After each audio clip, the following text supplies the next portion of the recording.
Hello बच्चों, मेरे प्यारे बच्चों, मैं आपका मैथ टीचर राकेश सर फिर आपके YouTube channel math technique classes में आपका स्वागत करते हैं। जी हाँ, आज हम लोगों का महासंग्राम प्रारंभ हो रहा है, अर्थात महासंग्राम 2022 के लिए। जी हाँ, 2022 के लिए, जिसमें कि लॉन्ग क्वेश्चन, जी हाँ, मोस्ट इंपॉर्टेंट लॉन्ग क्वेश्चन, और ये 100% की गारंटी रहेगी कि इस लॉन्ग क्वेश्चन में जब तक हम लोगों का ये महासंग्राम चलेगा, निश्चित तौर पर इसके ही अंडर आएगा। जी हाँ, 100% की गारंटी रहेगी।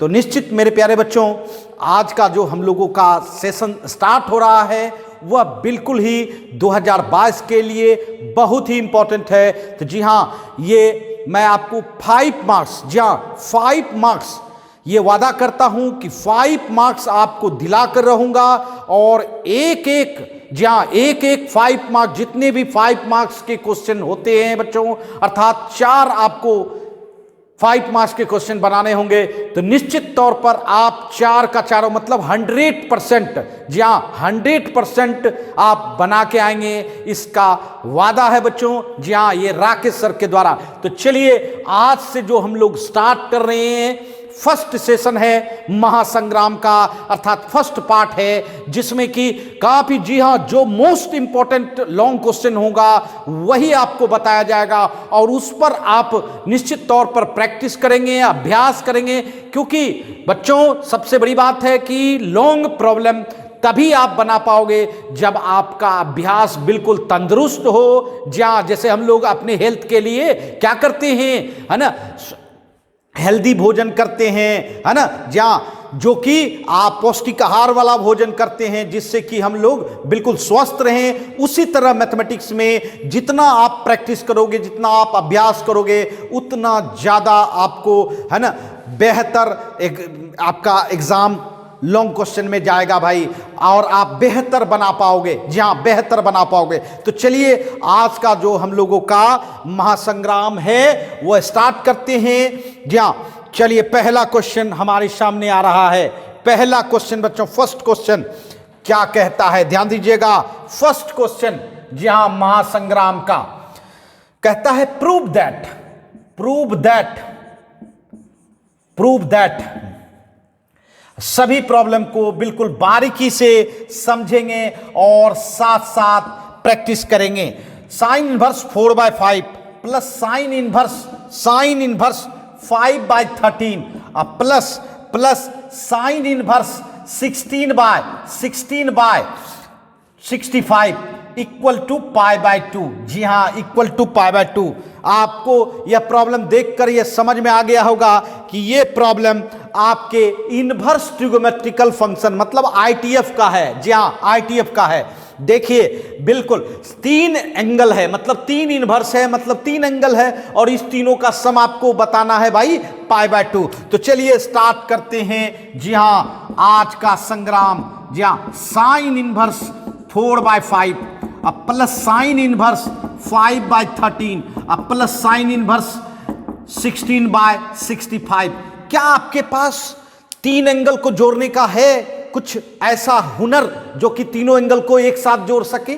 नहीं मेरे प्यारे बच्चों, बट हम 2 एंगल को जोड़ सकते हैं। जी हाँ, आपको sine inverse x plus sine inverse y, 2 angle को आप ज्वाइन कर सकते हो। कैसे भाई? तो sine inverse x root over 1 minus Y square plus y root over 1 minus x square. जी हाँ, ये 2 एंगल इनवर्स का 2 एंगल, जी हाँ, साइन इनवर्स का 2 एंगल जोड़ने का हमारे पास रिजल्ट है। इसी रिजल्ट का प्रयोग करके हम पहले 2 एंगल को जोड़ेंगे और तब तीसरे एंगल को जोड़ेंगे। जी हाँ, तो चलिए 2 एंगल जोड़ते हैं, ये दोनों। चलिए, sign inverse x plus sine inverse y, ये x समझें और ये y समझें। बताइए क्या होगा? तो साइन इनवर्स x माना 4/5 और root over 1 minus Y square, मतलब 5/13 पर स्क्वायर, प्लस y मतलब 5/13 और root over 1 minus x square, तो एक्स क्या हुआ, तो 4/5 पर स्क्वायर। चलिए, और दो एंगल आपने जोड़ दिया, एक रह गया आपका तीसरा एंगल कौन, साइन इनवर्स 16/65। जी हाँ, 16/65 ये तीसरा एंगल रह गया आपका। अब बताइए साइन इनवर्स 4/5, जल्दी से इसका कैलकुलेशन बताइए। 25, जी हाँ, 1 माइनस 25/169 अब प्लस 5/13 रूट ओवर 1 माइनस 16/25, है ना, 4 चौके 16, 5 25, है ना, अब प्लस साइन इनवर्स 16/65। क्लियर है? अब बताइए साइन इनवर्स ये 4/5, बताइए 169 माइनस 25 कितना होगा, 144/169 प्लस 5/13।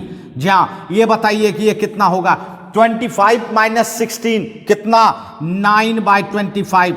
जी हाँ, प्लस साइन इनवर्स 16/65। जी हाँ, साइन इनवर्स 4/5।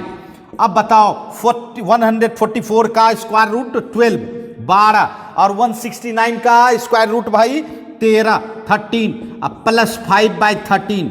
ये बताइए आपका 9 का 3 और 25 का square root 5 plus sine inverse 16/65। Clear है मेरे प्यारे बच्चों? अब जोड़ देना है, अब जोड़ देना है। बताइए साइन इनवर्स बिल्कुल साइन इनवर्स बोलिए, बर्चो 48 48/65 प्लस 15/65 प्लस ये आपका साइन इनवर्स 16/65। ठीक है, अब देखिए साइन इनवर्स ये दोनों को जोड़िए, 48 प्लस 15 कितना हो जाएगा भाई, ये आपका 63/65 अब प्लस साइन इनवर्स 16/65। जी हाँ, ये देखिए अब आपके पास मात्र दो एंगल, जी हाँ 3 एंगल से हम लोगों ने 2 एंगल बना लिया। यदि आप ऐसा करना चाहते हैं, फिर इसी रिजल्ट के सहारे अगर जोड़ना चाहते हैं तो जोड़ सकते हैं, बट हम लोग इसको सटीक भी बना सकते हैं। क्या सटीक बना सकते हैं बंधु? तो ये जो देख रहे हो इसको कॉस इनवर्स में कन्वर्ट कर लो। जहां ये देखिए ट्रायंगल बनाइए, त्रिभुज बनाइए, अब त्रिभुज में साइन में क्या होता है बताइए, साइन में क्या होता है, P/H मतलब लंब बटे कर्ण। चलिए, लंब हो गया 63 और कर्ण हो गया आपका कितना, कर्ण कितना, तो भैया 65 है ना, 65 है ना, जी हाँ 65 है ना, तो चलिए कर्ण हो गया 65। अब आधार निकालना होगा, तो बंधु आधार देखिए 65 पर स्क्वायर है ना, अब माइनस 63 पर स्क्वायर रूट ओवर अगर करेंगे तो कितना निकलेगा भाई, 16 निकलेगा, 16 निकलेगा। जी हाँ 16 निकलेगा। 65 पर स्क्वायर माइनस 63 पर स्क्वायर और रूट ओवर करेंगे तो 16 निकलेगा। जी हाँ 16 निकलेगा। अब बताइए, अब इसको क्या करेंगे, साइन इनवर्स को कॉस इनवर्स में बदलिए। बताइए कॉस इनवर्स बिल्कुल इसी के जगह पे लिख सकते हैं, इसी ट्रायंगल के तहत लिखना होगा, इसी ट्रायंगल के तहत लिखना होगा। पहले तो त्रिभुज बना के उसमें बैठा दिए, अब आपको किसमें जिसमें बदलना है बस उसमें लिख देना है। कॉस इनवर्स में क्या होता है, कॉस में क्या होता है, बेस बाय हाइपोटेन्यूस मन आधार बटे कर्ण। ये देखिए कुछ बात आ रही है आपके दिमाग में।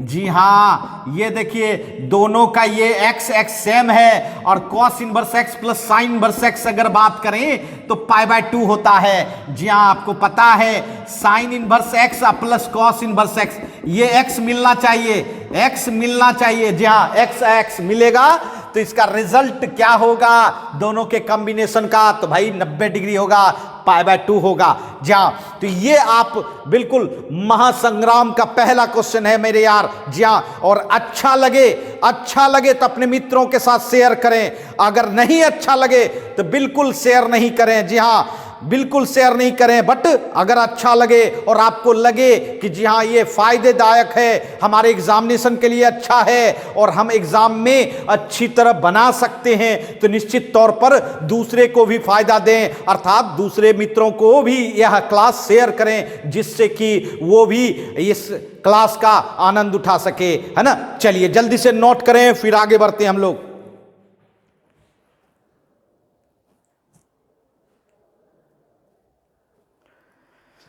आइए, जी हां मेरे प्यारे बच्चों, ये आपका पहला क्वेश्चन था, और जो भी मैं क्वेश्चन दूंगा बिल्कुल मोस्ट इंपॉर्टेंट क्वेश्चन दूंगा, और आपका जो 2022 का एग्जाम है बिल्कुल क्रैक कर देंगे, बिल्कुल आसान बना देंगे बच्चों।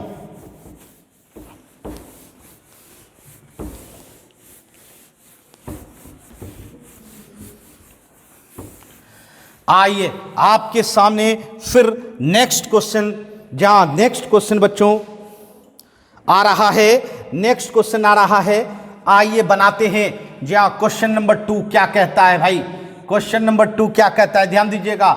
If F R to R, जी हाँ समझ ही गए होंगे, फंक्शन का है F R to R, R माने रियल नंबर, और ये रियल नंबर से रियल नंबर मतलब डोमेन से कोडोमेन तक, और फिर कहता है फंक्शन जो है x square minus 3x plus 2 है, x square minus 3x plus 2 है, और फाइंड आउट करना है बंधु एफ ऑफ एफ एक्स, जी हाँ ये फाइंड आउट करना है। और मैं बता देना चाहता हूं एफ ऑफ एफ एक्स जो देख रहे हो, इसको आप एफ ऑफ एफ ये भी लिख सकते हो, और इसको आपको याद है कंपोजिट फंक्शन, जी हाँ कंपोजिट फंक्शन कहा जाता है, मतलब मिक्सचर वाला फंक्शन, जी हाँ, अर्थात इसमें दो मिक्सचर फंक्शन हुआ। कैसे भाई, दो खुद अपने आप के साथ मिक्स कर गया, मतलब एफ जो है एफ के साथ ही मिक्स कर गया, इसीलिए इसको फॉप बोला जाता है या एफ ऑफ एफ एक्स बोला जाता है।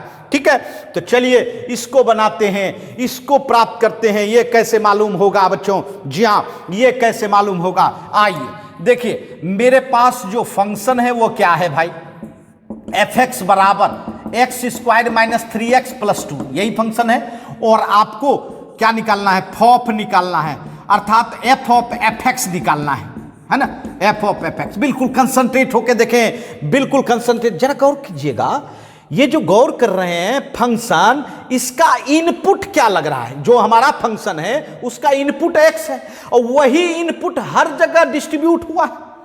क्लियर है। अब यहां देखिए हमारा जो रिजल्ट प्राप्त करने का मकसद है उसका इनपुट क्या है बंधु, जरा सा देखिए, ध्यान दीजिए, उसका इनपुट तो एफ एक्स है भाई, उसका इनपुट क्या है, एफ एक्स है। तो जी हां मेरे प्यारे बच्चों, यही इनपुट इस x के जगह पे आप डाल दो, तो जैसे जैसे x डिस्ट्रीब्यूट हुआ है उसी तरह आपको किसको डिस्ट्रीब्यूट करना, डिस्ट्रीब्यूट समझ रहे, बांटना है। जी हां बिल्कुल बांट सकते हैं। चलिए इस x के जगह पे ये एफ एक्स डालिए, बोलिए क्या होगा, ध्यान दीजिएगा, एफ एक्स, इस x के जगह पे एफ एक्स पर square minus 3 F x plus 2, जी हाँ, अर्थात एक बात याद रखिएगा, ये फंक्शन देख रहे हो ना, एफ एक्स बराबर x square minus 3x plus 2, जी हाँ फंक्शन का नियम होता है, फंक्शन का नियम होता है, फंक्शन का नियम होता है ना, फंक्शन का नियम होता है बच्चों कि जो भी इनपुट डालें, जैसे x के जगह पे 1 डालें, तो 1 डाले तो हर जगह जहां जहां डिस्ट्रीब्यूट हुआ है x,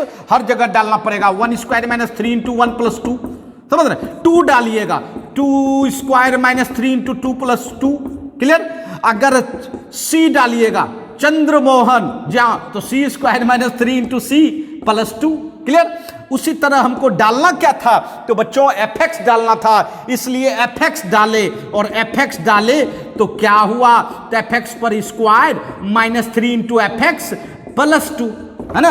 तो इस तरह से कंपोजिट फंक्शन को मिक्स किया जाता है ना, और मिक्स करके ये हमारा तैयार हुआ। अब चलते हैं, अब इस पर कार्रवाई करें। बताइए एफ एक्स फंक्शन तो आपके पास है, चलिए क्या है, x square minus 3x plus 2, और उस पर क्या है होल स्क्वायर माइनस 3।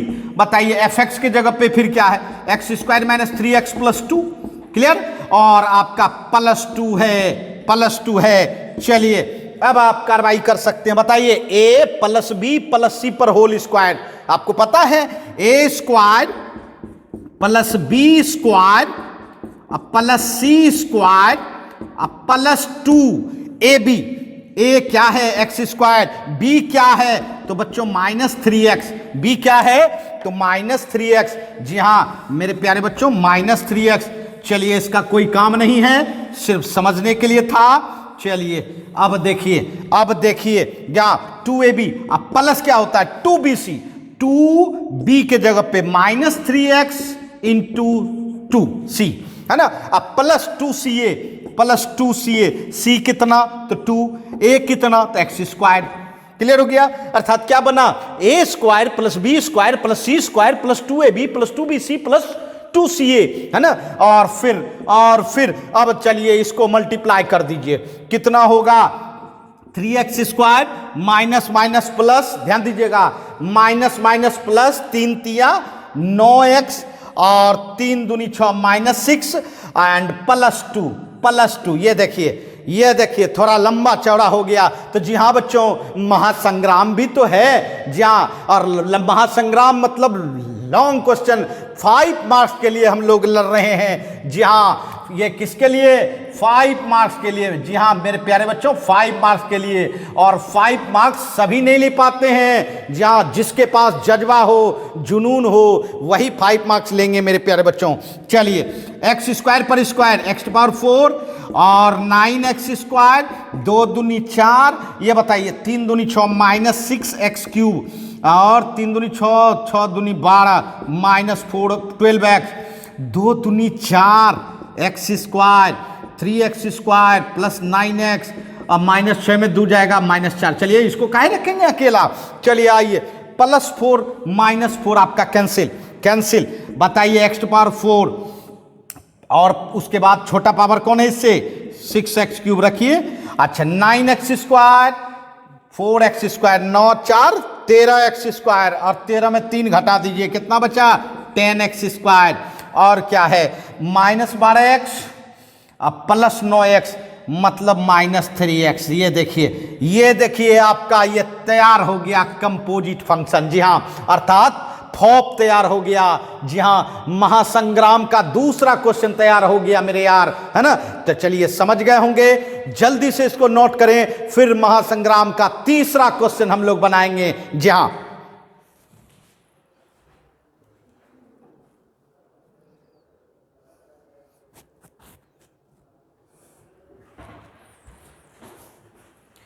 आइए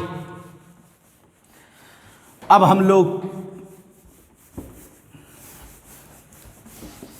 तीसरे क्वेश्चन में प्रवेश कर रहे हैं।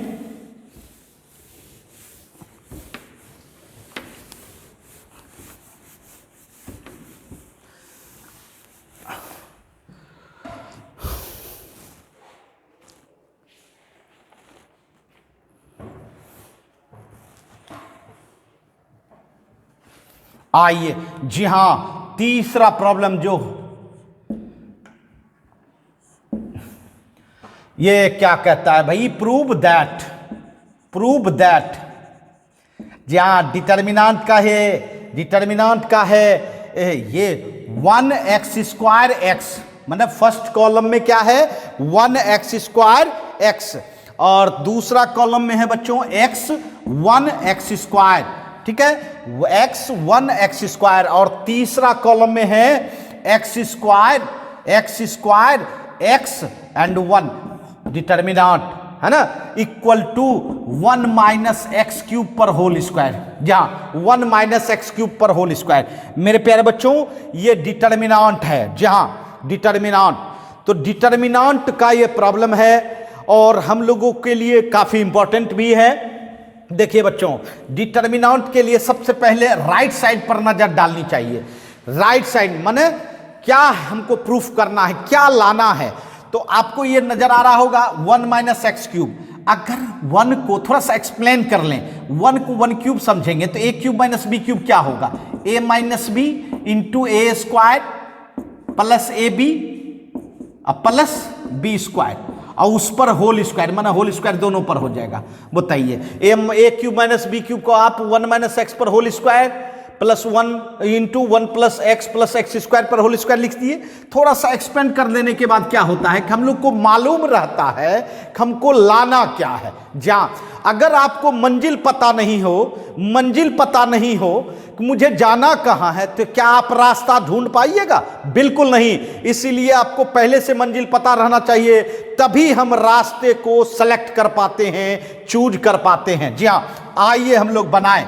अब हम लोग राइट साइड, जी हाँ, अगर कुछ एक्सपेंड होने वाला है रहता है तो कर देना चाहिए, वरना नजर तो रखनी ही पड़ेगी राइट साइड। चलिए देखिए, ध्यान दीजिएगा, हमको 1 प्लस एक्स स्क्वायर क्या ठोलाना है? दूगो, और 1 माइनस एक्स पर होल स्क्वायर ये भी दूगो चाहिए। आइए सबसे पहले तो वैसे भी डिटर्मिनेंट में मकसद होता है मेरे यार कि आपको ऐसा काम करना है कि एक रो के हर एलिमेंट बराबर हो जाए, और उसके लिए आपको रो को जोड़ना पड़ता है या कॉलम को जोड़ना पड़ता है, ये आपके प्रॉब्लम पर डिपेंड करता है। तो चलिए रो को जोड़ के देखते हैं। तीनों जोड़िए तो R1 को R1 plus R2 plus R3, जी हाँ जोड़िए तो 1 plus x square plus x, इसमें x plus 1 plus x square plus x plus 1। वैसे भी दिख रहा होगा कि तीनों में 3 डिफरेंट कैटेगरी है, और वही कैटेगरी यहां भी है, खाली पोजीशन बदला हुआ है, वही कैटेगरी यहां भी है मेरे यार, तो निश्चित बराबर होगा। तो आप कहिएगा सर कॉलम में नहीं होगा? बिल्कुल कॉलम में भी कर सकते हैं अगर हो रहा है तो, जी हाँ ये होगा ही, है ना, बट हम लोग रो में ऑपरेशन कर रहे हैं। चलिए तीनों को जोड़िए, कॉलम में भी कर सकते हैं, है ना, जी हाँ ये आपकी मर्जी है। ये देखिए x square plus x plus 1, ये देखिए क्या तीनों बराबर नहीं है? बिल्कुल, क्योंकि सिर्फ पोजीशन बदला हुआ है और कुछ नहीं। चलिए ये देखिए, बताइए आप बताइए, हर एलिमेंट एक रो का सेम है कि नहीं? जितने भी एलिमेंट है फर्स्ट रो में सेम है तो उसको आप कॉमन ले सकते हो, क्योंकि ये नियम है कि सेम एलिमेंट होता है तो भैया कॉमन ले सकते हो। तो बताओ क्या होगा? 1 1 1। जी हाँ, यही तो मेरी इच्छा थी कि डिटर्मिनेंट का किसी रो या किसी कॉलम में है ना सेम एलिमेंट हो जाए, जिससे कि मेरा एक रो 1 1 हो जाए, तो 1 1 हो गया। अब बताइए रो में 1 1 है कि कॉलम में है? तो निश्चित रो में 1 1, मतलब हॉरिजॉन्टल लग रहा है। तो चलिए बहुत अच्छा, हॉरिजॉन्टल लग रहा है तब तो आप काम कर सकते हैं। अगर हॉरिजॉन्टल में मतलब रो में अगर 1 1 रहता है तो किसको घटाते हैं? कॉलम को। जी हाँ, क्योंकि आपका मकसद अब बनेगा 0 बनाना। क्या बनाना? 0। तो चलिए फर्स्ट कॉलम को आप घटाइए, है ना, C1 माइनस C2, और C2 को सेकेंड कॉलम को C2 माइनस C3, क्योंकि जैसे ही आप दो घटाइएगा तो आपको 2 0 हो जाएगा। चलिए घटा के देखिए, 1 माइनस 1 क्या होगा बंधु? तो 0 होगा। यहां देखिए एक्स स्क्वायर माइनस 1, बहुत अच्छा। यहां देखिए x माइनस एक्स स्क्वायर, तो रे बंधु x कॉमन ले लेंगे तो क्या हो जाएगा? 1 माइनस एक्स हो जाएगा ना। चलिए थोड़ा सा तो निखर गया। अब बताइए सेकेंड कॉलम को थर्ड कॉलम में घटाइए, सेकेंड माइनस थर्ड, बताइए 1 माइनस 1 0। यहाँ क्या हो जाएगा? 1 माइनस एक्स। यहाँ देखिए एक्स स्क्वायर माइनस 1, जहाँ एक्स स्क्वायर माइनस 1। ठीक है बच्चों, अब बताइए थर्ड कॉलम को जैसा है वैसा लिख दीजिए, क्योंकि मेरा मकसद पूरा हो चुका है। अर्थात 2 0, एक रो का 2 एलिमेंट 0 हो चुका है। बहुत अच्छा। अब चलिए अब कुछ अच्छा काम करें, और कुछ अच्छा काम करें। मेरा काम तो हो गया बट और अच्छा काम करें। मेरे प्यारे बच्चों जरा गौर कीजिएगा, ये देखिए ध्यान दीजिएगा, आपको ये भी मकसद है कि 1 माइनस एक्स लाना है। तो देखिए 1 माइनस एक्स तो दिख रहा है, क्या इसके पास दिख रहा है? जी हाँ, देखिए मेरे प्यारे बच्चों, एक्स स्क्वायर माइनस 1 को अगर आप फैक्टर करोगे तो एक्स माइनस 1 है, एक्स प्लस 1 होगा, ए स्क्वायर माइनस बी स्क्वायर। और इसमें अगर माइनस कॉमन ले लोगे तो 1 माइनस एक्स हो जाएगा, 1 माइनस एक्स हो जाएगा। तो बच्चों 1 माइनस एक्स इसके पास भी, इस टर्म के पास भी हो गया, और 0 के पास तो सारा जग है भाई। तो इसका मतलब है फर्स्ट कॉलम के हर एलिमेंट के पास आ गया। इसका मतलब क्या करना चाहिए? इसका मतलब है 1 माइनस एक्स कॉमन लेना चाहिए। 1 माइनस एक्स फर्स्ट कॉलम से कॉमन लेना चाहिए, क्योंकि जीरो के पास भी है, एक्स स्क्वायर माइनस 1 के पास भी है और 1 माइनस एक्स तो इसके पास है, ये है। चलिए उसके बाद सेकेंड कॉलम में नजर दो, जीरो के पास सोचना ही नहीं है, 1 माइनस एक्स यहां है भाई, है ना। और फिर देखिए तीसरा जो पोजीशन है एक्स स्क्वायर माइनस 1, यहां भी तो आपके पास 1 माइनस एक्स है, इसका मतलब एक और आ जाएगा। चलिए बहुत अच्छा, जो जरूरत थी वो हो गया, है ना, दो की जरूरत थी और दोनों हो गया, और आने वाला रहता तो और लेते, बट आने वाला और नहीं है। चलिए बताइए, ये जीरो एक्स स्क्वायर माइनस 1 के पास से अगर 1 माइनस एक्स ले लेते हैं तो क्या बचता है, माइनस एक्स माइनस 1 बचेगा ना, माइनस एक्स माइनस 1। अब सोच रहे होंगे कि सर ये भी लिखना पड़ेगा, नहीं, ये आपके दिमाग आपको समझने के लिए लिखा गया है भाई, कोई जरूरी नहीं है कि आप इसमें लिखें। ये देखिए मैं घेर देता हूं, ये देखिए मैं घेर देता हूं, जी हाँ। अब चलिए यहां क्या बचेगा भाई, तो x, क्योंकि 1 माइनस एक्स ले लिया। अब बताइए यहां जीरो, यहां बताइए 1, यहां भी देखिए एक्स स्क्वायर माइनस 1 है, तो इसमें भी क्या रहेगा, जरा ध्यान दीजिए, माइनस एक्स प्लस 1। क्लियर। और थर्ड कॉलम से तो कुछ किया ही नहीं है। चलिए काम हो गया आपका।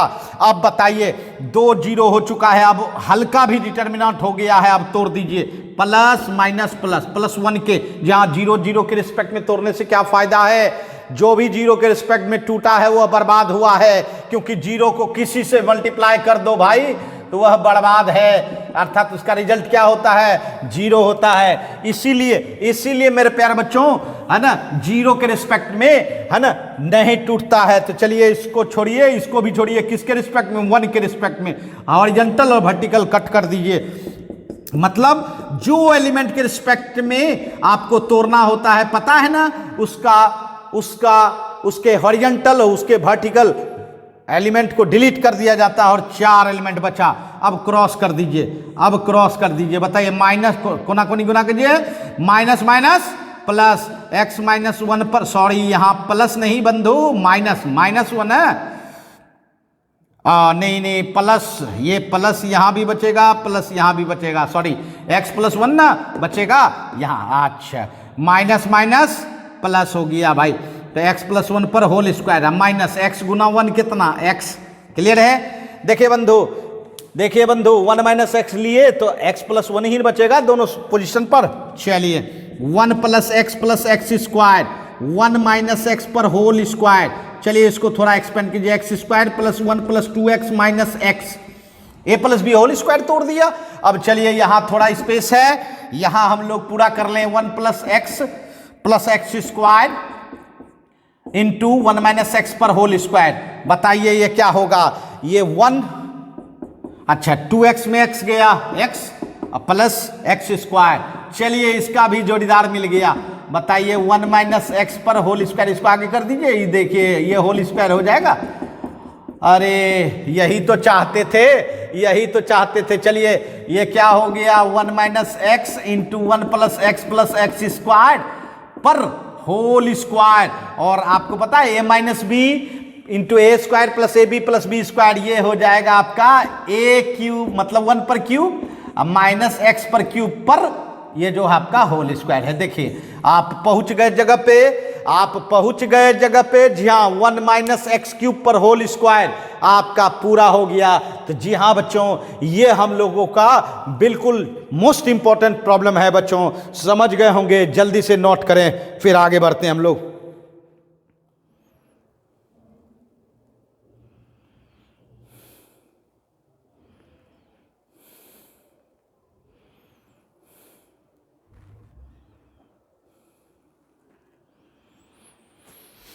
आइए अब चलते हैं हम लोग क्वेश्चन 4। जी हां,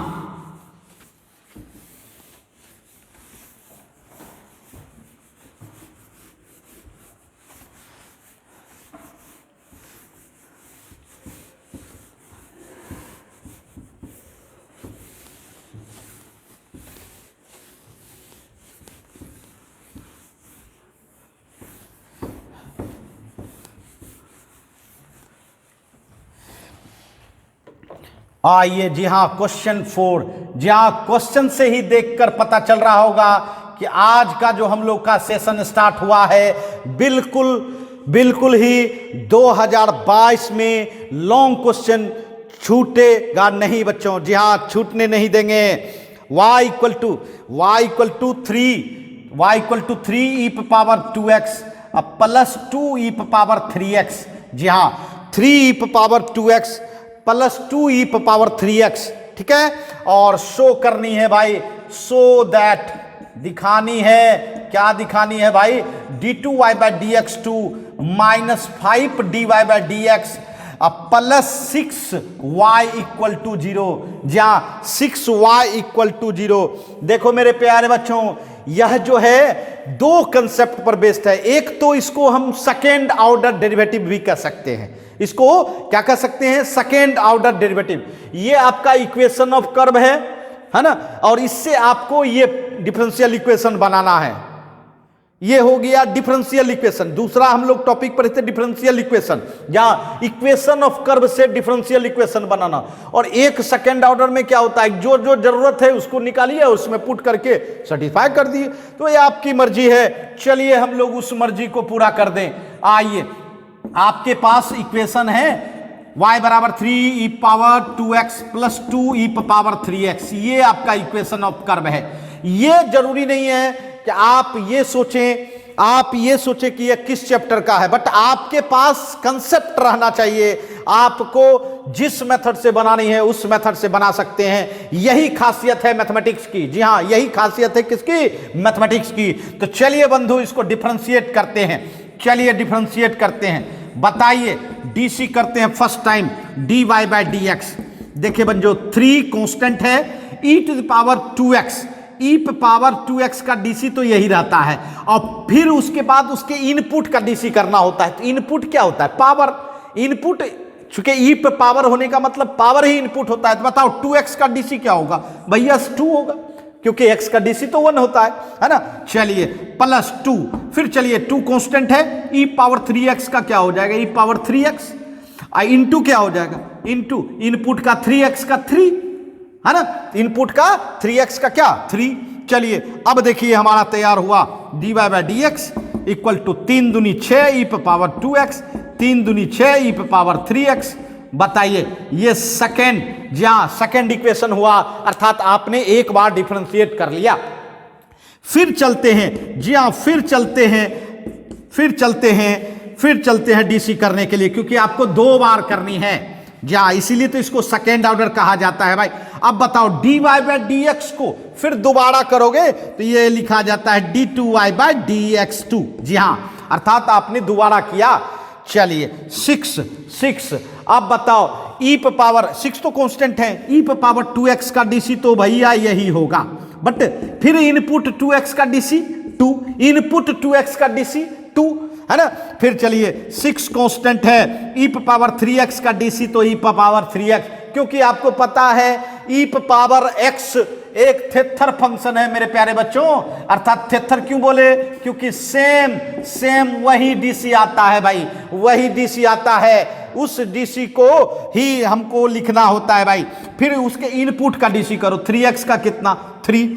बताओ क्या हो गया, d2y by d x 2 equal to 6 दूनी 12 ई पे पावर 2x और 6 3 18 ई पे पावर 3x।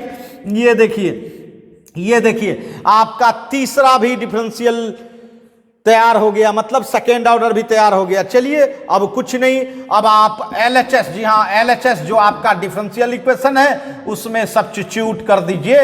बिल्कुल सबसे आसान मेथड बता रहा हूं, सबसे आसान मेथड। जी हाँ, सब चीज निकाल के और जो सब इसको जरूरत है उसमें रख दीजिए। चलिए d2y बाई डी एक्स 2 का मान आपने निकाला है 12 ई पे पावर 2x अब प्लस 18 ई पे पावर 3x। क्लियर। अच्छा, -5 dy बाई डी एक्स क्या निकाला है आपने, dy बाई डी एक्स निकाला है 6 ई पे पावर 2x प्लस 6 ई पे पावर 3x। चलिए प्लस अब बताइए 6y, y आपके पास क्या है, तो y तो आपका प्रॉब्लम है, फंक्शन ए है 3 पावर 2x अब प्लस 2 ई पे पावर 3x। क्लियर। बस अब सिंप्लीफाई कर दें और अपने रिजल्ट तक पहुंच जाएं। 12 ई पावर 2x प्लस 18 ई पावर 3x, 6 5 30 ई पावर 2x, छः छप्पन 30 ई पावर 3x, चलिए 6 18 ई पावर 2x और 6 दूनी 12 ई पावर 3x। क्लियर है? अब देखो, अब ये भी देखना है कौन सेम है भाई। जैसे यहाँ ई पावर 2x 12 है, तो देखिए तो ई पावर 2x और कहीं है, जहाँ यहाँ है।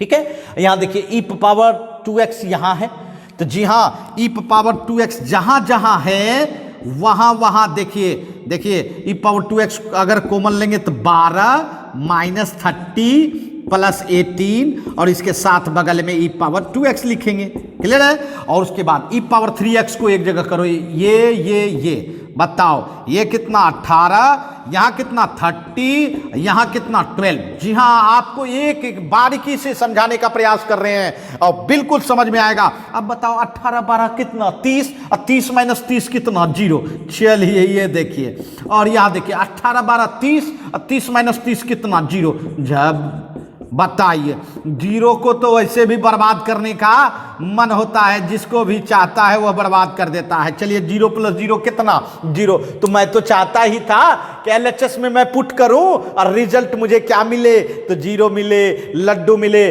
तो वही मिला हम लोगों को, जी हाँ वही मिला। तो इस तरह से हम लोग, जी हाँ, यह दो चीज, दो कंसेप्ट का यूज होता है बच्चों। जहां इसको हम लोग क्या बोले, सेकेंड ऑर्डर डेरिवेटिव भी बोल सकते हैं और इसको डिफरेंशियल इक्वेशन भी बोल सकते हैं। बट बनाने में ये आपकी मर्जी है किस रूप में बनाना चाहते हैं। जी हाँ, दोनों का कंडीशन एक ही होता है बनाने का, है ना। तो चलिए समझ गए होंगे। जी हाँ, बहुत ही बेहतरीन क्वेश्चन था। चलिए नोट कर लें।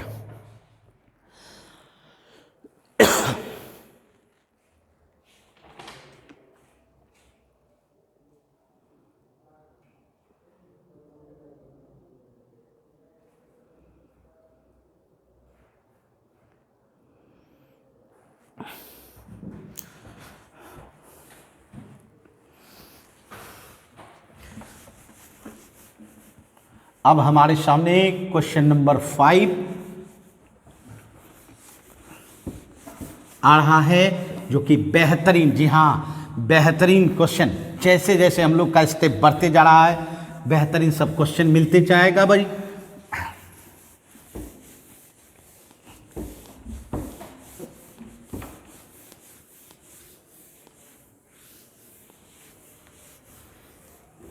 आइए, जी हाँ,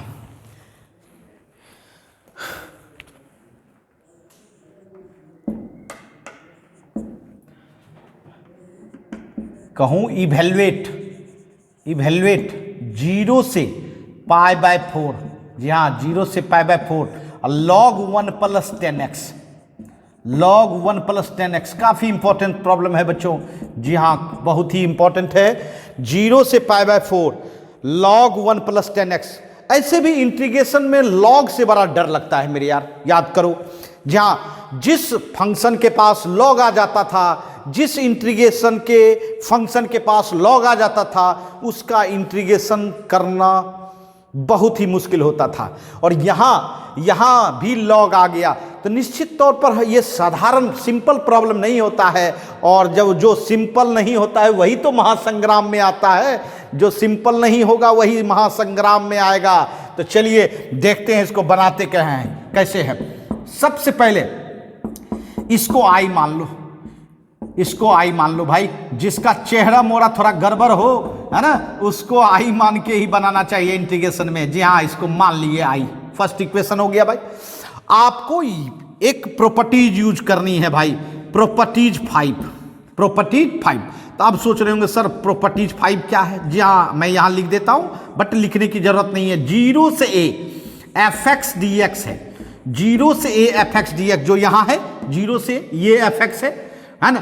आप इसको, इस प्रॉपर्टीज का इस्तेमाल किया जा सकता है कि अपर लिमिट -x अगर इनपुट में कर दें और फंक्शन वही रखें, इनपुट चेंज करें। इनपुट x था, अब क्या हो गया इनपुट a माइनस एक्स, माना अपर लिमिट -x अगर करें तो रिजल्ट सेम होता है। तो जी हाँ, वही प्रॉपर्टीज यहां लगाने जा रहे हैं मेरे यार, है ना, वही प्रॉपर्टीज लगाने जा रहे हैं। ये देखिए, इसी प्रॉपर्टीज का हम यूज करेंगे, अर्थात प्रॉपर्टीज 5 के रूप में। आइए जी हाँ, ये देखिए इसी के जगह पे 0 से π/4 लिखा, क्योंकि इसका भी तो रिजल्ट सेम होगा। log 1 + 10 और x के जगह पे, जी हाँ x के जगह पे अपर लिमिट π/4 है -x dx। क्लियर है? ये भी रिजल्ट वही देगा जो ये रिजल्ट देगा, इसका मतलब है दोनों आई ही है। अब चलिए थोड़ा सा इस पर मेहनत कीजिए, 0 से π/4, और मेहनत करेंगे तब ना परिणाम अच्छा होगा। हाँ, अब बताइए 10 π/4 - x, आपको याद होगा, आपने ट्रिग्नोमेट्री में पढ़ा होगा 1 - 10x बाय 1 + 10x। जी हाँ, ये लिख सकते हैं हम लोग, ये लिख सकते हैं। जी हाँ मेरे प्यारे बच्चों, ये लिख सकते हैं, ये ध्यान रखें। आइए देखिए, मैं यहां भी लिख देता हूं 10 π/4 - a है, तो हम ट्रिग्नोमेट्री में क्या जानते हैं, 1 - 10a बाय 1 + 10a। जी हाँ, ये होता है भाई, ये होता है आपका। जी हाँ, इसी के तहत हम लोग लिखा। अब आइए i बराबर, जी हाँ i बराबर, अब थोड़ा सा यहां ला के सिंप्लीफिकेशन करें, 0 से π/4, ठीक है, log। चलिए ये एलसीएम लीजिए, बताइए एलसीएम लीजिए, क्या होगा एलसीएम, 1 + 10x, 1 + 10x, तो ये यहां आ जाएगा भाई 1 + 10x प्लस 1 - 10x, ठीक है dx। अब बताइए +10x एंड -10x क्या हो जाएगा मेरे प्यारे बच्चों, कैंसिल हो जाएगा। अब बताइए i = 0 से π/4 log, बताइए 1 + 1 कितना, 2 बाय कितना, 1 + 10x। देखिए ये प्रॉपर्टीज लगाने के बाद इतनी तैयारी करनी पड़ी, तब जाके एक सिंपलेस्ट फंक्शन तैयार हो पाया, जिसको कि इक्वेशन 2 बोले, है ना। आइए, आपका जो पहला इंटीग्रेशन था उसको फर्स्ट नाम दिए, और प्रॉपर्टीज लगाने के बाद जहां जो फंक्शन सिंपलेस्ट फॉर्म में आया उसको 2 दिए। अब क्या करो, अभी तक तो इंटीग्रेशन नहीं हो पाया है, तो भैया कोई घबराने की बात नहीं है, इसकी खासियत है दोनों को अब जोड़ दो। जहां जो आपका पहला था i और बाद में भी i, लेकिन फंक्शन में थोड़ा सा रूप बदला हुआ है। चलिए देखते हैं पहला फंक्शन। हाँ भाई, लोअर और अपर दोनों सेम ही है, तो टेंशन नहीं है, सिर्फ फंक्शन का ही प्लस जोड़ होगा, 1 + 10x। ये देखिए पहला फंक्शन, प्लस लॉग, ये क्या है 2/1 + 10x। क्लियर है, और dx, ठीक है। अब बताइए 2i बराबर 0 से π/4। अब ये बताइए कि log a plus log b, आपने पढ़ा होगा log a × b। जी हाँ, ये हमारा log का नियम है, log a plus log b बराबर log a × b, मतलब 1 + 10x × 2/1 + 10x।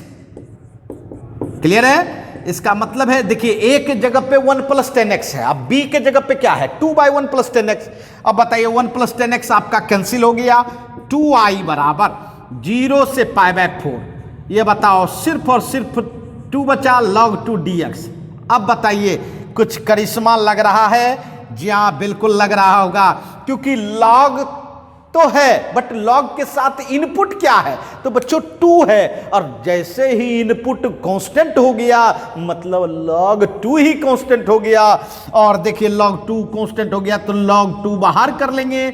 अब बताइए क्या इंटीग्रेशन को कोई परेशानी है log से, बिल्कुल नहीं, है ना। और यहां हम लोग log देख रहे थे तो घबराहट हो रही थी, और मैंने पहले ही बोला था कि इंटीग्रेशन को ही घबराहट होने लगती है, तो हम लोगों को तो घबराहट होनी ही चाहिए, लेकिन ऐसा हम गुण लगा दिए, ऐसा प्रॉपर्टीज लगाए कि log का करिश्मा खत्म हो गया, अर्थात सिंपल dx बच गया, और सिंपल dx बच गया तो सिंपल dx का इंटीग्रेशन क्या होता है, x 0 से π/4, 0 से π/4 होता है ना बच्चे। अच्छा ये बताइए, जहाँ ये बताइए, अब चलिए ये तो लिख लिया होगा, ये फॉर्मूला है, ये तो खत्म हो गया कहानी। चलिए अब ये बताइए कि 2i, जी हाँ 2i बराबर, बताइए log 2, अपर लिमिट रखते हो कि लोअर पहले रखते हो, बताओ। अपर लिमिट रखते हो, x के जगह पे अपर लिमिट रखेंगे π/4 और लोअर लिमिट 0। बताइए 2i बराबर π/4 log 2, है ना, और आई बराबर क्या हो गया, पाई बाय 8 log 2। जी हाँ, ये देखिए आई इक्वल टू क्या आ गया, पाई बाय 8 log 2। तो जी हाँ मेरे प्यारे बच्चों, आई आपने किसको माना था, 0 से pi by 4 log 1 plus 10x dx, इसका आपने आई माना था, उसी आई का मान क्या आया, तो पाई बाय 8 log 2। इसका मतलब है इसका रिजल्ट निकल चुका है, और इसका रिजल्ट क्या आया, तो पाई बाय 8 log 2, है ना।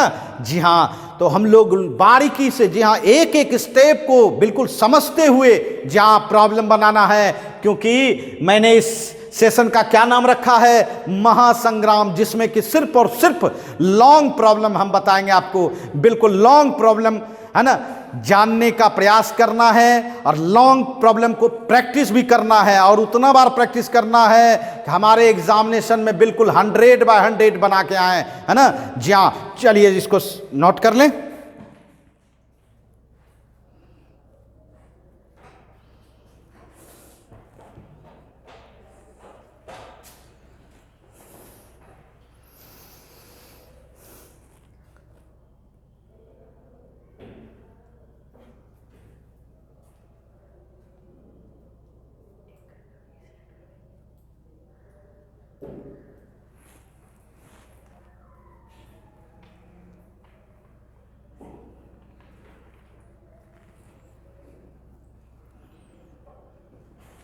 आइए,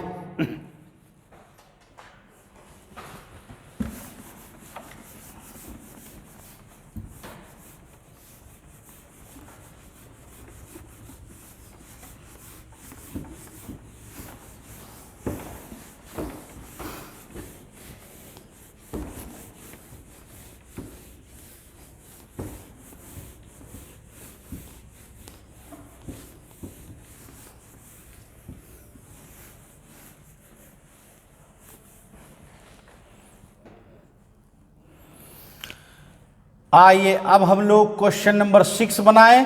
जी हाँ, क्वेश्चन नंबर 6 बनाए। क्वेश्चन नंबर 6 देखिए, क्वेश्चन नंबर 6 कहता है find the angle between the line and the plane. Find the angle between the line and plane.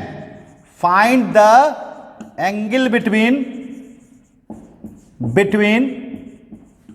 The line and plane, मतलब एक लाइन है और एक प्लेन है, जिसके बीच आपको क्या निकालना है, एंगल निकालना है।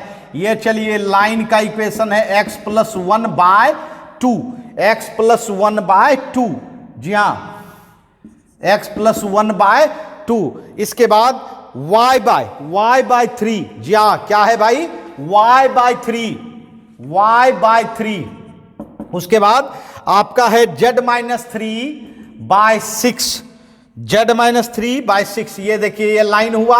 और दूसरा है 10x plus 2y minus 11z equal to 3। ये प्लेन हुआ, अर्थात ये एक लाइन और एक प्लेन के बीच, एक लाइन और एक प्लेन के बीच आपको एंगल निकालना है ना। तो चलिए सबसे पहले तो इसको हम फिगर में कन्वर्ट करते हैं। जहां एक बात याद रखिएगा, अगर फिगर बनने के काबिल है किसी भी प्रॉब्लम में तो निश्चित बनाना चाहिए, क्योंकि उससे टीचर को जो चेक करता है भाई, है ना, जो चेक करता है वो अच्छे मार्क्स देने का प्रयास करता है ना, उसका नजर जल्दी पड़ता है बच्चों। चलिए एक प्लेन लेते हैं। आइए एक प्लेन लिया, ये देखिए ये प्लेन लिया, ठीक है, ये प्लेन लिया, और इस पर ये देखिए ये लाइन है, ये लाइन है, और आपको ये एंगल निकालना है, ध्यान देना है, ये एंगल निकालना है, ठीक है। अब देखिए आपको पता है ना कि प्लेन से, जहाँ प्लेन से हम लोग कोई विशेष काम नहीं करते हैं, है ना। चलिए विशेष काम नहीं करते तो करते किससे हैं, करते किससे हैं, तो देखिए मैं बताना चाहूँगा। देखिए बच्चों, इस लाइन का पहले गिवन लाइन जो है हमारा, गिवन लाइन, उस लाइन से आप उसका डायरेक्शन रेशियो निकाल लें। इस लाइन का x plus 1 by 2, y by 3 और z माइनस 3 बाय 6। बताइए इसका डायरेक्शन रेशियो क्या होगा।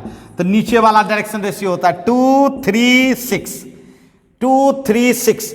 ये आपका लाइन का क्या निकला मेरे यार, लाइन का क्या निकला, तो डायरेक्शन रेशियो निकला। क्या निकला भाई, डायरेक्शन रेशियो। क्लियर है। अच्छा अभी देखिए, अभी पिक्चर बाकी है प्लेन। ये देखिए प्लेन, ठीक है। प्लेन, प्लेन क्या है भाई, 10x + 2y - 11z = 3। अब बताइए प्लेन का, प्लेन के इक्वेशन से आप किसका डायरेक्शन रेशियो निकाल सकते हैं। तो बच्चों इसके नॉर्मल का। जी हाँ, इसके नॉर्मल का। नॉर्मल कौन होता है भाई, जो परपेंडिकुलर लाइन हो प्लेन पर। ये देखिए ये लाइन आपका परपेंडिकुलर है। क्लियर है, ये है नॉर्मल है भाई। इस लाइन का डायरेक्शन रेशियो मिल जाएगा आपको। डायरेक्शन रेशियो, डायरेक्शन रेशियो किसका, नॉर्मल का। जी हाँ, नॉर्मल का क्या होगा भाई, तो भैया 10, 2 एंड -11। जी हाँ, x के आगे, y के आगे एंड z के आगे जो रहता है कोफिशिएंट, वही डायरेक्शन रेशियो इसके नॉर्मल का होगा। क्लियर है। अच्छा अब बताइए, अब हमको निकालना है एंगल किसके बीच, तो लाइन एंड नॉर्म प्लेन के बीच। यहाँ let theta be angle between line and plane. Okay, clear है, कहीं कोई दिक्कत नहीं। ये थीटा आपको निकालना है भाई।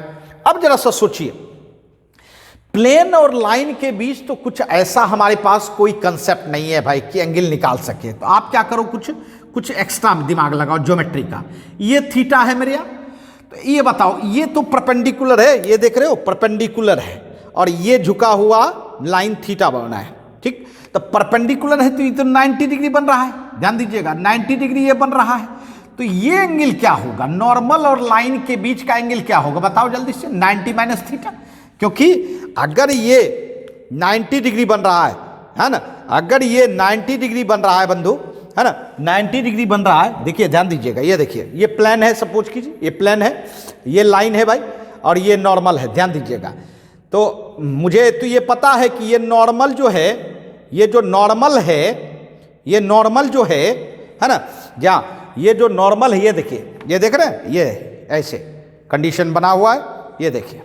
ठीक है, ये प्लेन है भाई, प्लेन है। ठीक है। अच्छा, तो ये जो है आपको कितना बना रहा है भाई, 90 - थीटा, क्योंकि पूरा ये 90 है और ये थीटा है, तो ये आपका 90 - थीटा हो गया। ठीक है। अब चलिए, अब जरा सा आपके दिमाग में आना चाहिए भाई, आना चाहिए कि ये आपके बीच एंगल 90 - थीटा है। ठीक, तो ये आपको लाइन है और ये आपका नॉर्मल है। तो नॉर्मल भी तो लाइनें होता है ना, नॉर्मल भी क्या होता है, लाइन होता है। नॉर्मल जो लंब होता है, विलंब, वो भी लाइन है। तो दो लाइन के बीच तो हमारे पास है। जहां अगर आपको दो लाइन के बीच एंगल निकालना है ना, तो उसके लिए तो हमारे पास है भाई। आपको याद होगा A1 B1 C1, A2 B2 C2, है ना, डायरेक्शन रेशियो है। तो दोनों के बीच अगर एंगल निकालना रहता है तो क्या निकालते हो, A1 A2 + B1 B2 plus C1 C2 by √, A1 square plus B1 square plus C1 square, और √, A2 square plus B2 square plus C2 square mod. होता है ना भाई, होता है कि नहीं होता है बताइए। बिल्कुल होता है, बिल्कुल होता है। या बट दो लाइन के बीच, तो मेरा दो लाइन के बीच, तो आप सोच रहे होंगे सर हमको तो प्लेन के बीच निकालना है, यहां लाइन के बीच कैसे फंस गए। यार मेरे यार, पहुंचेंगे हम लोग वहीं, बट नजरिया बदले। अर्थात हमको प्लेन के बीच थीटा निकालना है ना, तो थीटा ही आएगा, बट आप पहले दोनों लाइन और नॉर्मल के बीच निकाल के देखो। चलिए, दोनों का डायरेक्शन रेशियो तो हमारे पास है ही। ये हुआ लाइन का 236 और नॉर्मल का 10 2 -11, तो वही एंगल लगेगा, अर्थात कॉस। बताइए थीटा क्या है, ध्यान देना है। थीटा यहां क्या है भाई, 90 - 5। थीटा क्या है, चलिए इसको 5 मान लीजिए, इसको अभी क्या मान लीजिए, 5 मान लीजिए। तो चलिए 5 का इस्तेमाल करके काम करें। चलिए दोनों के बीच एंगल निकाल लो, लाइन और नॉर्मल के बीच। बताइए क्या होगा, AL + BM + CN by √A² + B² + C² √L² + M² + N²। Whole mod मतलब देखिए बच्चों, यहाँ मैंने जो फार्मूला तैयार किया, इसमें लाइन का डायरेक्शन रेशियो हो गया LMN, क्लियर है, और नॉर्मल का डायरेक्शन रेशियो हो गया ABC, क्योंकि प्लेन के इक्वेशन में ही है ना डायरेक्शन रेशियो छुपा रहता है। तो चलिए चलिए अब आप फाई के जगह पे, जी हाँ फाई के जगह पे क्या रख दें, 90 माइनस थीटा रख सकते हैं आराम से, यही फाई है। और यहां आप मान रख दो, बताओ क्या होगा 10, जी हाँ क्या होगा बताओ जल्दी से बताओ। चलिए ए हो गया 10, ध्यान देना, ए हो गया आपका 10 मल्टीप्लाई 2 लाइन, प्लस 2 मल्टीप्लाई 3, फिर माइनस, बिल्कुल आराम से समझना है, 11 मल्टीप्लाई 6 हो गया ऊपर का, और रूट अंडर, बताइए रूट अंडर है ना, पहले लिखिए 10 square plus 2 square plus minus 11 square, plus minus 11 square, और रूट ओवर, ये देखिए इसका भी बताइए है ना, लाइन का 2 square plus 3 square plus 6 square, clear mod. समझिएगा फिर मैंने क्या किया, समझना है, एक लाइन और एक प्लेन के बीच इक्वेशन एंगल निकालना था ना, प्लेन एंड लाइन के बीच, बट प्लेन और लाइन के बीच एंगल नहीं निकाला जाता है ना, डायरेक्ट कोई रिश्ता नहीं होता है। इसीलिए मैंने क्या किया, उस प्लेन का जो नॉर्मल है वह नॉर्मल एक लाइन होता है, तो लाइन के बीच हम लोग एंगल निकाल सकते हैं, तो लाइन के ही बीच एंगल जो निकालेंगे वही आ जाएगा आपका प्लेन और लाइन के बीच।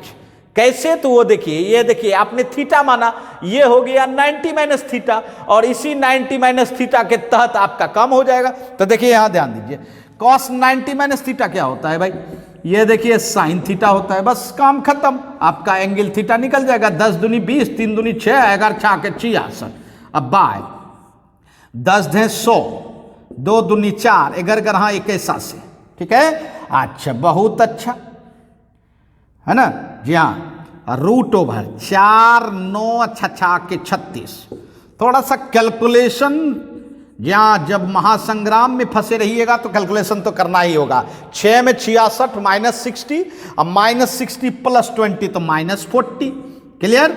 यहाँ देखिए 121 4 125, ये हो जाएगा ये 100 मतलब 225, बोलिए। और ये देखिए 36 9 45 4 49, बहुत अच्छा, ये देखिए तो कितना हो गया, मॉड माइनस 40, यहाँ बताइए 225 का 15 और 49 का 7, ठीक है। अब बताइए 5 तिया 15 और 5 अट्ठे 40, अब मॉड के बाहर आता है तो प्लस हो जाता है जी, 8/7 ये देखिए, मतलब साइन थीटा बराबर 8/21, ऐसा तो हम लोगों ने एंगल में कभी देखा नहीं। चलिए बहुत अच्छी बात नहीं है, हम लोग एंगल नहीं बता पाएंगे, बट थीटा बराबर डायरेक्ट साइन को उधर भेज देंगे, इनवर्स रूप में बता देंगे।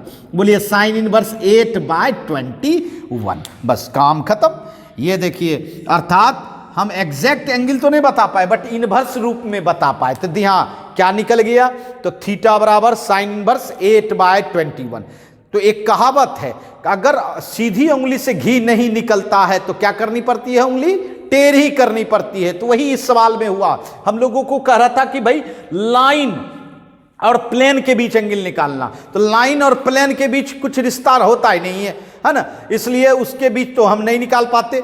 तो इसलिए इसी के तहत हम क्या कर दिए, नॉर्मल ले आए, और नॉर्मल तो खुद एक लाइन है ना, तो लाइन के बीच एंगल निकाल लिया, बस वही काम कर गया प्लेन और लाइन के बीच का एंगल, क्लियर है जहाँ। तो ये तरीका होता है किसके बीच निकालने का, लाइन एंड प्लेन के बीच, ठीक है, समझ गए होंगे।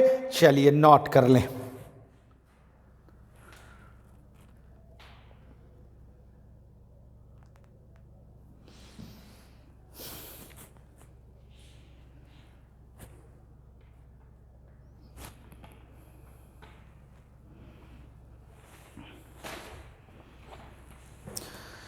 जी हाँ, आइए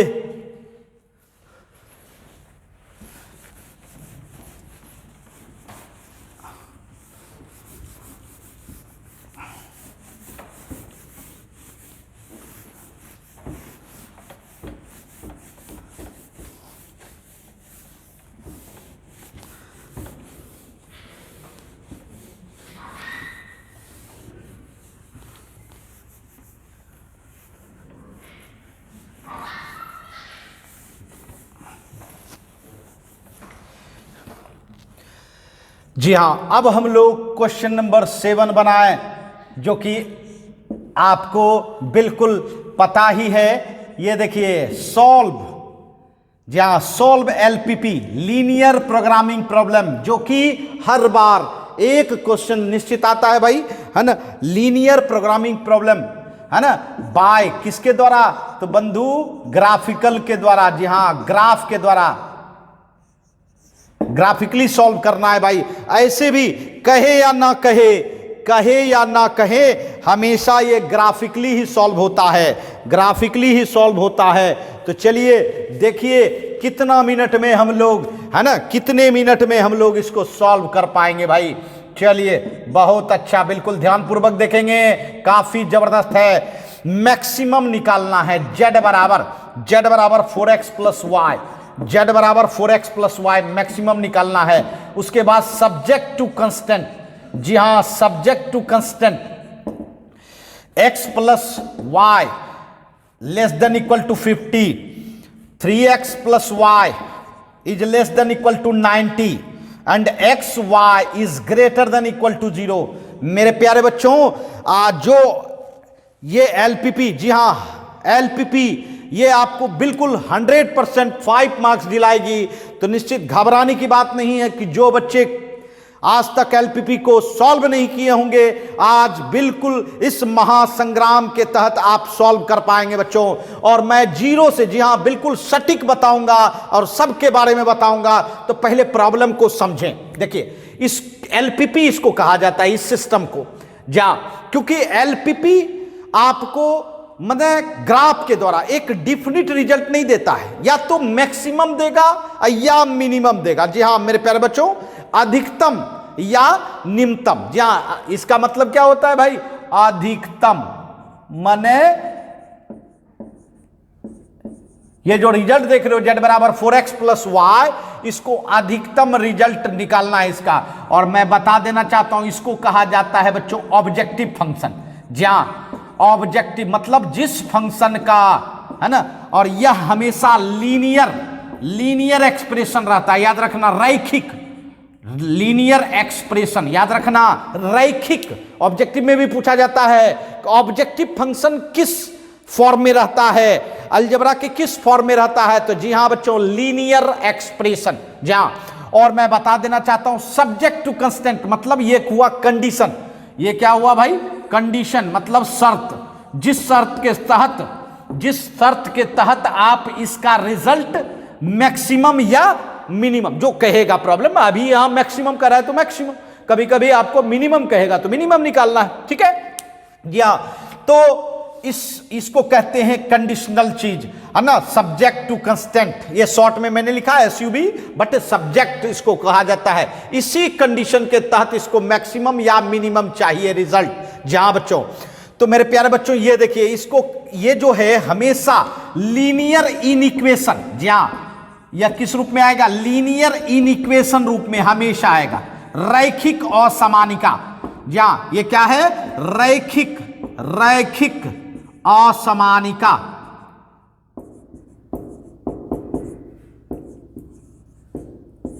है ना, इस रूप में आएगा मेरे प्यारे बच्चों। जी हां, अर्थात ये जो है ये कंडीशन है, इसी के तहत आपको प्राप्त करना है। अब जरा समझिए इसको कैसे सॉल्व करते हैं। तो जी हां, मैंने पहले ही बताया, इसको हम लोग ग्राफ के द्वारा सॉल्व करेंगे। वी हैव टू सॉल्व, जी हां, we have to solve by graphically. ऐसे भी तो हम ग्राफ के द्वारा ही सॉल्व करेंगे। तो जी हां मेरे प्यारे बच्चों, याद रखिएगा, थोड़ा सा स्टेप मेमोरी में रखना है बच्चों, इसको भूल जाइए। अब ऑब्जेक्टिव फंक्शन का काम अभी कुछ नहीं है, जो भी काम है कंडीशन का, क्योंकि जो भी काम रहता है शर्तें का ना रहता है।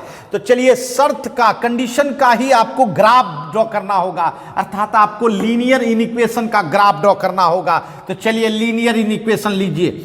पहला है x plus y less than equal to 50, ले लिए। दूसरा क्या है भाई? तो 3x plus y is less than equal to 90। और ये जो देख रहे हो इसको लेने की जरूरत नहीं है, अर्थात एक्स वाई होता है नॉन निगेटिव रिजल्ट। जी हां, इसको कहते हैं नॉन निगेटिव। याद रखना, ये ऑब्जेक्टिव में भी पूछा जाता है कि नॉन निगेटिव कौन होता है भाई? तो एक्स एंड वाई। मतलब निगेटिव नहीं होता है, हमेशा पॉजिटिव होता है मेरे प्यारे बच्चों। और यह जो है सिर्फ ये बताता है कि आपका जो रिजल्ट होगा वह कहाँ मिलना चाहिए, तो प्रथम क्वाड्रेंट मतलब पहला पाद में या प्रथम क्वाड्रेंट में, अर्थात फर्स्ट पाद जो जानते हैं, जहां second quadrant, third quadrant, fourth quadrant, but आपको क्या चाहिए, किस में चाहिए, तो फर्स्ट क्वाड्रेंट में चाहिए, जहां जो फर्स्ट क्वाड्रेंट में जो क्षेत्र आएगा वही क्षेत्र हमको चाहिए भाई। तो चलिए अब इसका ग्राफ कैसे ड्रॉ करें। ये तो इनइक्वेशन है भाई, ये क्या है, इनइक्वेशन असमानिका। लिखिए जहां इसको ड्रॉ करने के लिए आपको सी लिखना होगा।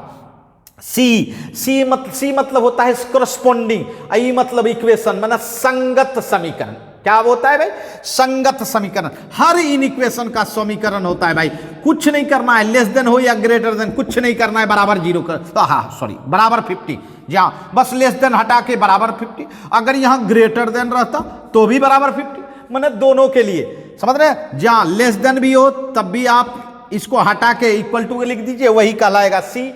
जहां और ग्रेटर देन भी रहता तो इक्वल टू 50। क्लियर है। चलिए उसके बाद यहां देखिए 3x plus Y equal to, ये भी 90, इसका भी कोरस्पॉन्डिंग लिख लिया। अब इसको पहचानते हो, ये रैखिक समीकरण है। जी हाँ, रैखिक समीकरण। और आपको याद होगा जहां लीनियर इक्वेशन, रैखिक समीकरण, और रैखिक समीकरण का ग्राफ जो होता है वह स्ट्रेट लाइन होता है। और आपने 10th क्लास में ही, जहां 10th क्लास में ही रैखिक समीकरण का ग्राफ ड्रॉ किया होगा। जी हाँ, बस उसी का ग्राफ ड्रॉ करना है। तो चलिए ड्रॉ करते हैं। आइए, एक्स एक्सिस कितना पॉइंट निकालना होता है भाई, 2 पॉइंट निकालिए। किसी भी स्ट्रेट लाइन को ड्रॉ करने के लिए मिनिमम 2 पॉइंट चाहिए। एक एक्स एक्सिस पर पॉइंट निकालिए और दूसरा कहां निकालिए, वाई एक्सिस पर। एक एक्स एक्सिस पर और एक वाई एक्सिस पर। और मेरे प्यारे बंधु, एक्स एक्सिस पर कहीं भी पॉइंट निकालना है, किसी भी पोजीशन पर पॉइंट निकालना है, तो याद रखिए एक्स एक्सिस पर हर जगह y 0 होता है, याद रखना है। और y एक्सिस पर कहीं भी पॉइंट निकालना है तो उस पॉइंट का x 0 होगा। जी हाँ, हमेशा उल्टा होता है भाई। इसलिए x एक्सिस पर अगर पॉइंट निकालना है आपको पुट करनी चाहिए y बराबर 0। चलो रखो y बराबर 0। बताओ y बराबर 0 रखोगे तो इसे भी x प्लस 0 बराबर 50, मतलब x बराबर कितना हो गया, 50। देखिए पता चल गया, आपको पता चल गया कि यह 50 एंड 0 पर क्रॉस कर रहा है ना। एक्स एक्सिस पर कहां क्रॉस कर रहा है भाई, तो 50 और 0 पर, बस। अच्छा चलिए वाई एक्सिस पर भी निकाल लो भाई, कहीं 2 पॉइंट की जरूरत है भाई।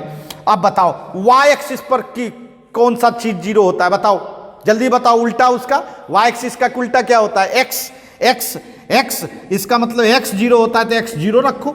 x 0 रखोगे तो y बराबर क्या हो जाएगा, अरे भैया ये भी 50 हो जाएगा। इसका मतलब है b पॉइंट हो गया 0 50, क्योंकि x 0 है तो x आगे लिखेंगे ना, अब y पीछे लिखेंगे तो 50। क्लियर हो गया। अब बताइए, ये पहला इनइक्वेशन, मतलब पहला जो इक्वेशन था हमारा स्ट्रेट लाइन का जो इक्वेशन था उसका दोनों पॉइंट हम पता लगा लिए। कहां भाई, 50 0 और 0 50। क्लियर है। चलिए बहुत अच्छा। अब ग्राफ खींचेंगे, लेकिन उसके लिए दूसरा भी चाहिए ना, दूसरा का भी निकाल लो भाई। इसमें भी आपको एक्स एक्सिस पर पॉइंट निकालना होगा, तो क्या पुट करेंगे, एक्स एक्सिस पर क्या बोले भाई, एक्स एक्सिस पर क्या पुट करना चाहिए, तो y 0 रखेंगे। y 0 रखें तो बताइए 3x प्लस 0, बताइए 3x बराबर 90, अर्थात x बराबर 30। इसका मतलब है इसका पॉइंट मिला 30 0। क्या पॉइंट मिला भाई, 30 0। और y एक्सिस पर, जी हाँ मेरे प्यारे बच्चों, y एक्सिस पर x 0 रखेंगे तो ये पूरा 0, तो y बराबर कितना आ जाएगा, 90। मतलब d पॉइंट मिल गया 0 90, d पॉइंट मिल गया 0 90। तो बताइए पहला इक्वेशन का 2 पॉइंट निकाल लिया, एक एक्स एक्सिस पर और एक वाई एक्सिस पर, और दूसरा स्ट्रेट लाइन का भी आप एक्स एक्सिस पर एंड वाई एक्सिस पर। जी हाँ मेरे प्यारे बच्चों, अब आप फिगर बिल्कुल आराम से बना सकते हैं, ये देखिए, ये गौर कीजिएगा, बिल्कुल आसान है। ये देखिए, ये एक्स डैश, ये वाई डैश। क्योंकि ग्राफ जब भी ड्रॉ होता है x axis and y axis के हेल्प से, x axis and y axis के हेल्प से। चलिए x axis and y axis जहां क्रॉस करती है वो ऑरिजिन है। चलिए क्लियर है। अब चलिए पहला स्ट्रेट लाइन ड्रॉ करें।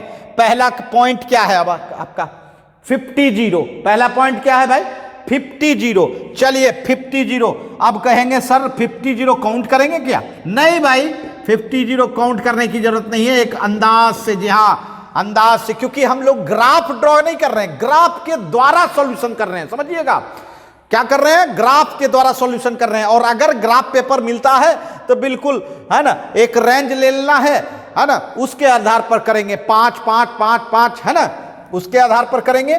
जहां तो पहला हो गया 50 0। चलिए दूसरा क्या है 0 50। तो जी हाँ दूसरा है आपका 0 50 वाई एक्सिस पर। तो 0 50 लेंगे और दोनों बिंदु को मिलाते हुए, दोनों बिंदु को मिलाते हुए, जहां दोनों बिंदु को मिलाते हुए ये देखिए खींच लिया, ये देखिए खींच लिया। ये आपका स्ट्रेट लाइन, ये आपका स्ट्रेट लाइन तैयार हो गया, स्ट्रेट लाइन तैयार हो गया x + y = 15।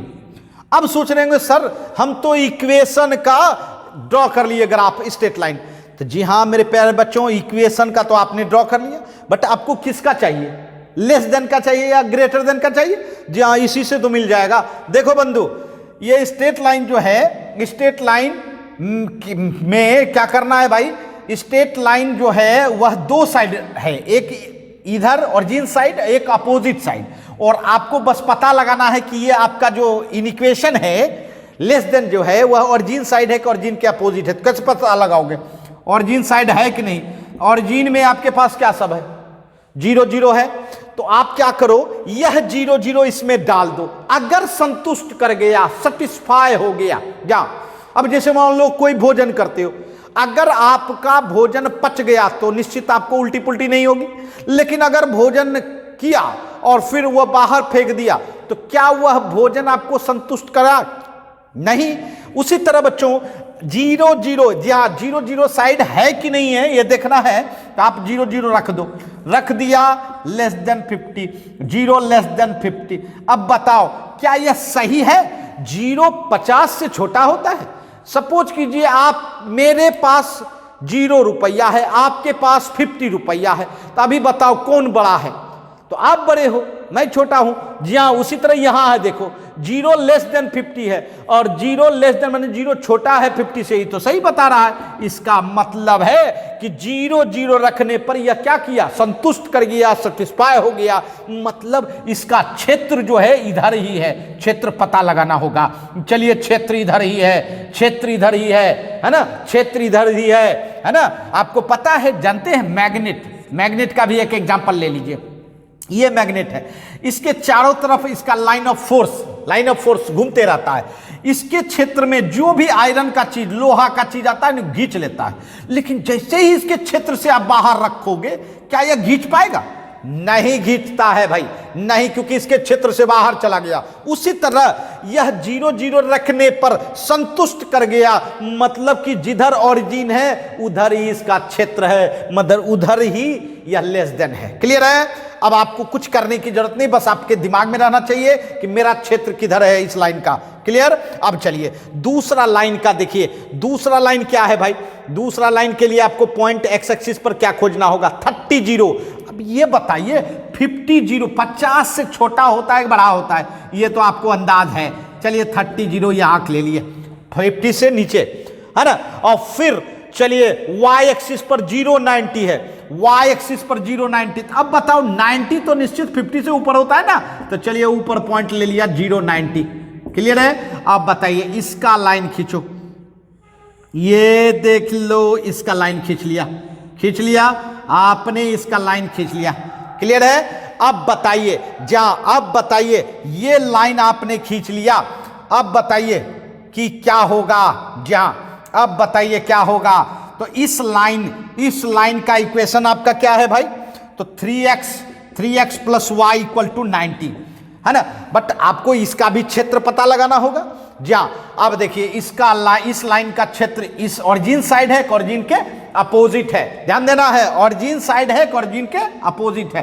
तो बच्चों ओरिजिन साइड के लिए आपको ये ओरिजिन रखना होगा ना, तब ना पता चलेगा। तो 3 into 0 plus 0 is less then 90, 0 plus 0 less than 90। बताओ ये सही है कि गलत है?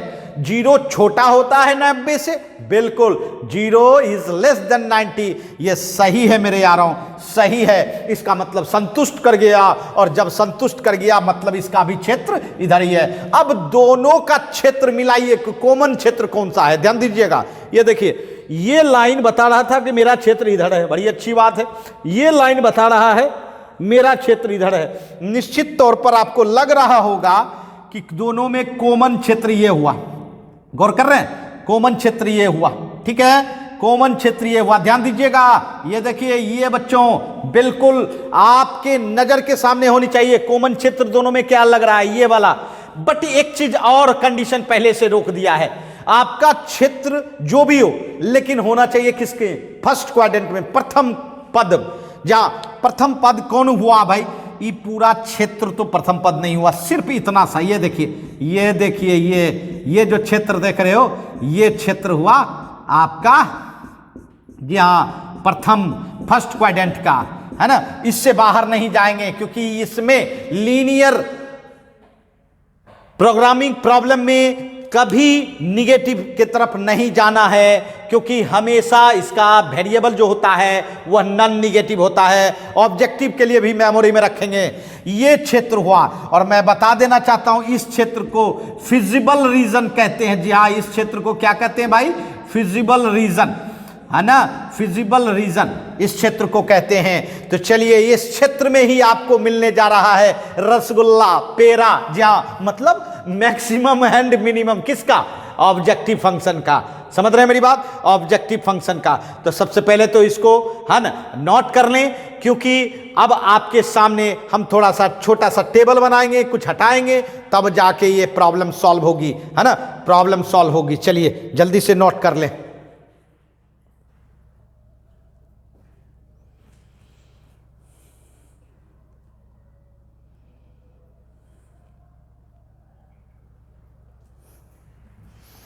आइए, चलिए, ज्यादा कुछ नहीं हटाएंगे, सिर्फ क्वेश्चन प्रॉब्लम्स हटा देंगे, है ना, क्वेश्चन जो लिखा गया है वो हटा देंगे। अब आइए,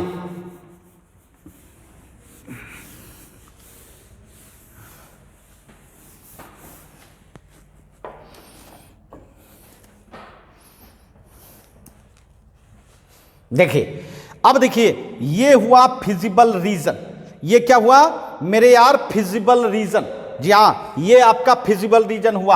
अब इसमें जो है, इसमें जो है, जी हाँ, इसमें जो है बच्चों, आपका जो बाउंड्री पॉइंट है वो सभी पॉइंट आपको जानना होगा, क्योंकि इसी बाउंड्री पॉइंट पर मैक्सिमम या मिनिमम मिलता है। आपको जो खोजना है मिल सकता है भाई। तो चलिए, पहला पॉइंट तो 0 0 है, दूसरा पॉइंट आपको 30 0 है, तीसरा पॉइंट जहां दोनों क्रॉस हो रहा है, ये देखिए दोनों लाइन क्रॉस हो रहा है, वो नहीं पता है तो आप पता लगा ले।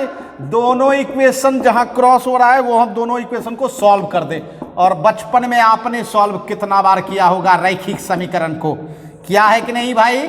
जी हाँ, बस दोनों बराबर है भाई, माइनस कर दो, ये कट गया, -2x बराबर -40, -40 तो x बराबर कितना हो गया, 20। बताइए x कितना निकल गया आपका, 20 निकल गया, और x 20 तो y कितना, 30। इसका मतलब यह क्रॉसिंग पॉइंट हो गया 20 30। अब चलिए, काम हो गया आपका, काम हो गया। और उसके बाद एक पॉइंट 050 है, ये है। इसका मतलब है आप टेबल बनाने के सक्षम हैं। टेबल बनाइए और हम लोग अब मैक्सिमम या मिनिमम जो भी प्राप्त करना चाहेंगे वो कर सकते हैं, चलिए, एक्स वाई और जेड बराबर आपका क्या था, जेड बराबर आपका ऑब्जेक्टिव फंक्शन। अब जरूरत है ऑब्जेक्टिव फंक्शन की, तो 4x प्लस वाई है, 4x प्लस वाई है आपका 0 0, तो 4x के जगह पे 0 एंड y के जगह पे 0। जी हाँ, x के जगह पे 0 और y के जगह पे 0 रखेंगे तो 0 प्लस 0 0 होगा, 0 प्लस 0 0 होगा, 0 प्लस 0 0 होगा, 0 प्लस 0 0 होगा। हाँ, तो मेरे प्यारे बच्चों, क्या हम लोग निकाल रहे हैं, तो ऑब्जेक्टिव फंक्शन। जी हाँ, ऑब्जेक्टिव फंक्शन का मैक्सिमम या मिनिमम सब कुछ आ चुका है, सिर्फ अब बाउंड्री पॉइंट का कोऑर्डिनेट डालना है।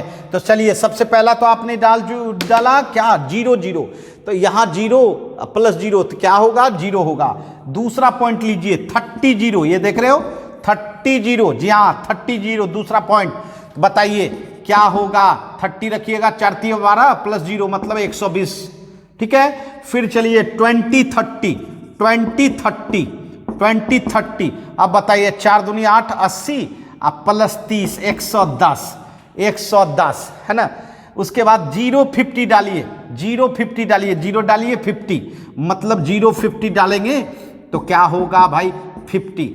अब ये बताइए इस 4 वैल्यू में से, जी हाँ ये जो 4 बाउंड्री पॉइंट आया, इसमें से मैक्सिमम रिजल्ट किसका दिख रहा है आप लोगों को, बिल्कुल किसका दिख रहा है, तो ये देख रहे हो z बराबर 120, ये सबसे ज्यादा लग रहा है, सबसे ज्यादा। इसका मतलब है कि आपको ये जो ऑब्जेक्टिव फंक्शन है इसका मैक्सिमम वैल्यू 120 हो सकता है, 120 से ज्यादा नहीं। किस पर, x बराबर 30 एंड y बराबर 0, x बराबर 30 y बराबर 0।